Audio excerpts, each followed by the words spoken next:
صباح الخير على كل جمهورنا الكريم، ويتجدد اللقاء مع حضراتكم وفيديو جديد هنتكلم فيه عن أسعار الحديد والأسمنت لصباح التعاملات ليوم الاثنين الموافق 20/11/2023. زي ما قلنا لحضراتكم الأسعار اللي بنقول هي أسعار أرض مصنع، يعني أقل حاجة بتطلع 30 طن.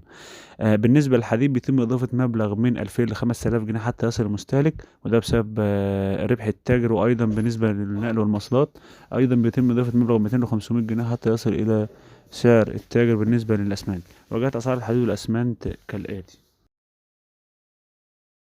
ونبدأ مع حضراتكم بأسعار الحديد. وجاء حديد عز ب42,000 جنيه، حديد المصريين ب39,000 جنيه، حديد بشاي 41,000 جنيه، حديد العتال 38,000 جنيه.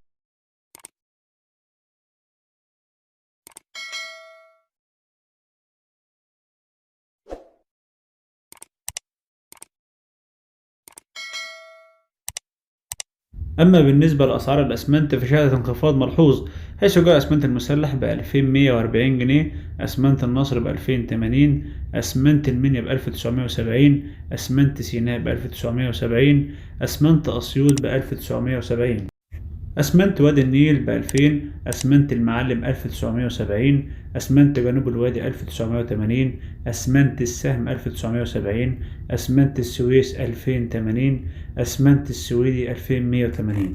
كده كنا قدمت لحضراتكم أسعار الحديد وأسعار الأسمنت وفقا لأرض الشركات، وزي ما قلنا لحضراتكم أقل كمية بتطلع 30 طن. كل اللي بتمناه من حضرتك لايك للفيديو، سبسكرايب واشتراك في القناة، ودمتم في أمان الله ورعايته.